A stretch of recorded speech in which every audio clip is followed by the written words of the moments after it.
Substantive canon.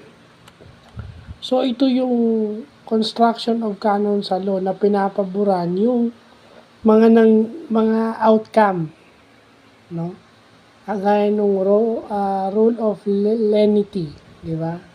So, alam na natin yun. Meron tayong in reo, in dubio pro reo, di ba? When in doubt, favor the accused. So, dun yun. Kung malabo yung ebidensya o malabo yung sinasaad dun sa batas na kaparusahan, papaboran mo yung accused. So, pwedeng ma-acquit yung accused o pwedeng mas magaan yung parusa niya. Yeah, so ganun yun. Kasi nakaano yun sa presumption of innocence. So, sa batas, kapag walang malinaw na or uncertain or vague or may gray area, di ba? Kaya nga ang interpretation ng batas dapat naiintindi, walang loophole sa batas. Kasi pag nagkaroon ng loophole yan, ang papaboran yung akusado. Di ba? And then yung avoidance clause. Yung avoidance clause is para walang problema o walang question, follow ka sa Constitution. Yun yung avoidance clause.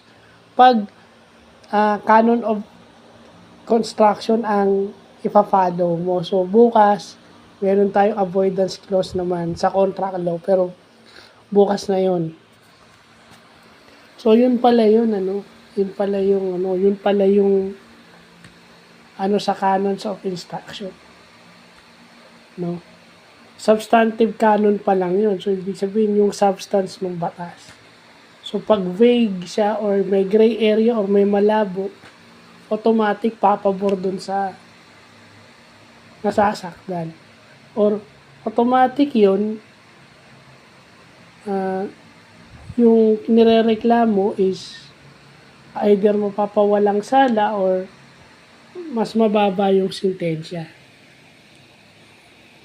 Kasi may presumption of innocence. Hanggat hindi mo mapatunayan na siya ay may kasalanan o guilty at malabo yung kaparusahan na pwede sa kanya, if ever totoo yung ginawa niya pero malabo yung sinasabi sa batas na parusa niya or hindi mapatunayan in dubio pro reo, yeah?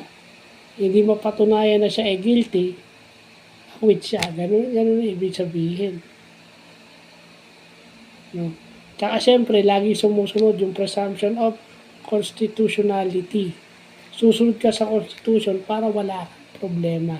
Kaya nga dito, sinasabi, pinafile sa Supreme Court na yung mga batas ba na pinapasa, yun ba ay constitutional?